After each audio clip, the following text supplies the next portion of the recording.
आपको इसका भी एक उदाहरण देंगे, लेकिन जब हम आपसे जिक्र आज रेलवे का करने वाले हैं तो जरा समझिए, भारत के लिए लाइफलाइन रही है रेलवे, और रेलवे का मतलब क्या होता था और उसको किस तरीके से खत्म कर दिया गया, उसके लिए एक क्षण के लिए आप तमाम पीएसयूज की जब लिस्ट देखिएगा तो आप समझिएगा कि ये सारे पीएसयू जिनका डिसइन्वेस्टमेंट हुआ है, जिनको बेचा गया है, जिसमें शेयर्स बेचे गए हैं, वो मुनाफा कमाते थे, फिर घाटे में क्यों आ गए?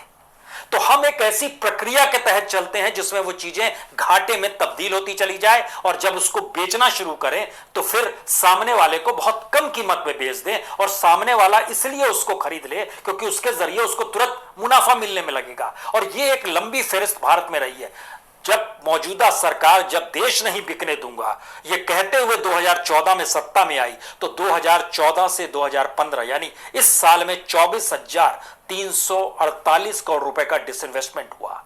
उसके बाद 15-16 में 23,996 करोड़ का, और इसके बाद तो रफ्तार पकड़ ली डिसइन्वेस्टमेंट ने। 16-17 में 46,247 करोड़ रुपए का, 17-18 में 1 लाख करोड़ से ज्यादा का डिसइन्वेस्टमेंट किया गया, और 18-19 में 84,000 करोड़ से ज्यादा का डिसइन्वेस्टमेंट हुआ, और अभी भी टारगेट है तकरीबन 1 से 2 लाख करोड़ रुपए का। हम डिसइन्वेस्टमेंट करने को तैयार हैं, एयर इंडिया को बेच दे, बीपीसीएल को बेच दे, कॉन्कर को बेच दे, एक लंबी फेहरिस्त है।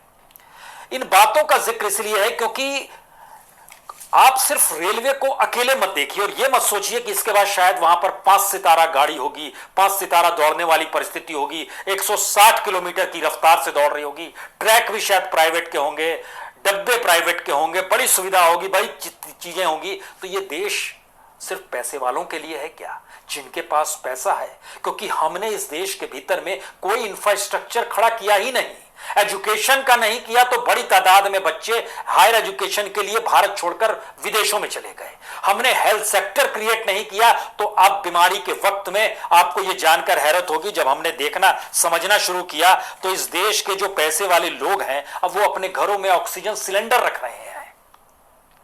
इतना ही नहीं, वेंटिलेटर भी रखना चाह रहे हैं अपने घर में। कौन देगा अस्पताल में जाकर 1 लाख रुपए प्रतिदिन? इससे बेहतर है 4.5 लाख रुपए का शानदार वेंटिलेटर मिलता है, उसको अपने घर में लगा लो जिनके पास पैसा है। और तो और जो पल्स ऑक्सीमीटर है जिसकी कीमत तकरीबन 1,000 से 4,000 के बीच में होती है, वह भी लोग खरीदने लगे हैं, और उसको भी डॉक्टर्स कह रहे हैं आप खरीद के घर में रखिए। इससे आपको आइडिया लग जाएगा कि आपकी पल्स ऊपर नीचे जा रही है, ऑक्सीजन कम ज्यादा हुआ है कि नहीं हुआ है। हमारा देश का इंफ्रास्ट्रक्चर कुछ है ही नहीं।